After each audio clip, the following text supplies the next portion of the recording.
குருமாப்பட்டி குருமாப்பட்டி மீன் போறோம்னா மீன்றாயா இல்லை ப்ரோ, இங்கே தண்ணி கொஞ்சம் கம்மியாக தான் வருது. அப்படியே போனால் அங்கே ஒரு 2 பேர் உக்காந்துட்டு மீன் பிடிச்சிட்டு இருக்காங்க, தெரியுதா? அங்கே பாருங்க, இங்கே பாருங்க தண்ணி எப்படி போகுது. இங்கே பாருங்க, செம்மையா இருக்கா ஃபால்ஸு. ஒரு ஊரே சுற்றி காட்டுறாங்க ப்ரோ. பாருங்க ப்ரோ, எவ்வளோ பெரிய ஆறு பேர் ப்ரோ.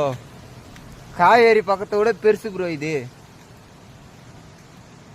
இங்க பாருங்க ப்ரோ, டேமே எவ்வளோ ஹைட்டு கட்டிக்கிறாங்க பேர் ப்ரோ.